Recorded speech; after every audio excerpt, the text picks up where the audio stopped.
I just how I come at you live, man. My nigga say that shit, Terry Fisher, man. You know what I'm saying? Free me, my nigga. Free me. I've been down for the dollars, nigga. I'm so official, nigga. For sure, man.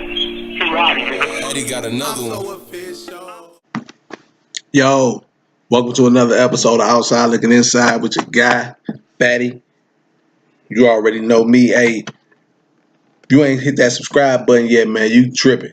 Go hit that and that bell. Stay tuned. Told you we ain't gonna do nothing but keep going up, up, and up. You feel me? Got any questions, comments, concerns, or whatever? Hit me up on here on my YouTube channel in the comment section, or holla at me at KINGFATTY. The number 0 at gmail.com. That's KingFatty0 at gmail.com. Hey, in my last episode, I talked about Lynn Bob, and I actually spoke about how we met. And you know, he was one of my prison mentors. He helped me out. He helped me to get focused, get on the right track, and you know, start going to school and get myself together and really trying to get myself out of prison. Because just like I worked so hard to get in prison, it was even a harder grind getting out of prison. So, you know what I'm saying? Our first encounter, I told y'all about what he had, and you know what I'm saying? He had a lot of it, so he was still indulging. And you know, that may not have sounded good, but that's just what it was at the time. He definitely changed. Now he's not that same person. I spoke about how his father's a minister, and he's following his dad's footsteps right now. So that is when I met Lynn Bob. That was actually in 1998. So he far removed from that person. He's not that same person no more. He ain't got no pounds in his pillow in the penitentiary no more. You know what I'm saying, or nothing like that. So I just wanted to clear that up, because I didn't want to leave that out there like he still was doing those type of things, because he's not. He a good dude, real good dude. Like one of the most genuine people I ever met in my life, in my entire life, for real. And I feel lucky to be able to call him my big brother. I don't do that. I don't do nothing like that. I don't call nobody my uncle. I don't call nobody my brother, my cousin, or none of that, unless, you know what I'm saying, it's real love for him. I don't call nobody my cousin at all, unless you're my real cousin. But if I say you my brother, then I love you like my brother, and that's what it is. And especially if I say big brother, you know what I'm saying? So he my big brother, and I love him. I love him for sure, for sure. It's my guy. Yeah, I love him. So anyway, let me hop off into some of these questions real quick. Did you ever witness any escape attempts? No, I ain't witnessed no escape attempts, but I heard about some guys hiding on the back dock and jumping into the dumpster and trying to get the dumpster to dump them into the garbage truck and ride up out of there, but they ended up getting caught, so that ain't work out for them. Any riots pop off in any of the prisons you were in? If so, elaborate on what went down. Well, it wasn't like no Lucasville riot where people got killed or nothing, but I've been in a couple big group fights. You know what I'm saying? And one of them was it was about some money. It really wasn't. Ain't even had nothing to do with me. I was just so rah, and it was the people that I was around. So the group that I was with, okay, so trying not to say nobody's name. Player, I'm gonna say Player because they know him as Player, so that's cool. So Player had a little dude that had running up under him. So in prison, you got people that's running up under you. You call them your sons. So this his son. He got a son, Rerun. So Rerun was a turkey, but he was a little stubby, stocky dude. He's from Huff. So he was running up on the Player. So it's like me, Player, Rerun, Buns, Shaka. Shaka was the sucker. Maybe like two more dudes. So but squad was soft. Whole squad was soft. Mike P wasn't soft. Damn. Well, I just said it now. So anyway, uh, um, yeah. So the other group of dudes, they owed it Rerun some money, like $500 or something. And they was basically telling them to chalk it. So But we all standing over there. I really don't know what's going on. I just know that we don't like them. So I'm over there. I'm posted up. And I see the other dudes, they like mugging. Like every time they walk past, they mugging. So somebody called somebody the B word. Who you talking to, bruh? Like, put some names on that. So they know who I'm talking to, him and everybody that's with him. Like, man, what? So player pop off. Player get it popping with him. So they like kind of locked up. They square up at first and then they get to a little lockup thing. And they like at a stalemate. So I add my little 2 cents. And then another dude come up. So me and him get to getting it in. And then, it turns into a little melee. We in the gym. It's a basketball game going on. So it's people in the bleachers and everything. Like, and this in the early 90s. It's probably like 97. So back then, when them basketball games was going on in there, and they had some high flyers in there, good basketball games. People that was really supposed to be in college and really could have made it, at least overseas hooping. So they had these dudes in there playing. They doing Tracy McGrady dunks, throwing themselves alley oops in the middle of the game off the backboard, bouncing off the backboard, catching it, boom. So and people in the stands, they drinking, smoking weed, smoking Black and Miles, So it's a little party atmosphere type thing, but it's just all dudes, no females. Everybody locked up. We all got blues on. So when one punch get thrown, all kind of punches get to getting thrown. So we in there, we working, we getting it in. I'm just bouncing around, pop, pop. I'm throwing over here, turn here, pop, pop. I'm throwing over here. I'm just trying to keep moving. You can't just be focused on one thing like this. You will go down. Somebody has been and stole you. So I'm moving around. Man, next thing you know, I'm up in the air like this. Like somebody is behind me, got me in the full Nelson. I'm like, man, what? So I'm trying to drop down and slide out. Because I'm skinny, I think I can get out, but they got me up. Like, I'm like, man, who is this, man? Get him on me. Who is he? And I hear somebody say, man, you got the wrong dude.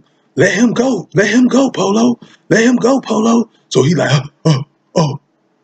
It's this big cocky dude. Oh, Polo. He cocky. He's super cocky, and he stuttered. So he let me go. I turn around. It's Polo. I'm like, man, what you? So but it's Jake. Remember the little dude that I told you that slid up under the gate with the knives and stuff and came and we got a mutual respect thing? It's him standing there telling Polo, man, you got the wrong dude. Let him go. Because him and Polo was cool. You know what I'm saying? So he's like, oh, I ain't know. So we resume play. I go back over here, get to working. They over there working. But for real, Polo and Jake is with the enemy, with the other side. And the only reason that happened because the dude that owed the rerun, the 500, he paid some dudes. To come out there and come over there with him. Because, you know what I'm saying, these wasn't no rah-rah dudes like that. He wasn't no rah-rah dude like that. But then all of a sudden this day, he running around calling people out their name and everything. So I ain't even pinned it at the time. But he already knew what they was coming to do. So he paid a couple dudes. And you ain't got to give a dude no whole bunch of money, $25, $50. And dude to do something that'll get himself put on death row for that. Because you got to think, it's people that's locked up for like 25 years. Their whole family dead. They ain't got nothing, or they been in there since they was 16. They really can't think for themselves. They ain't getting nothing from the streets. You know what I'm saying? That little money look good to them. A big bag of coffee look good to them. So you got people that'll crash completely out for a pair of tennis shoes. A used pair of tennis shoes at that. You feel me? So he done, and he was a smart dude. So he paid some dudes and they came over there and we was working. We got it in a long way.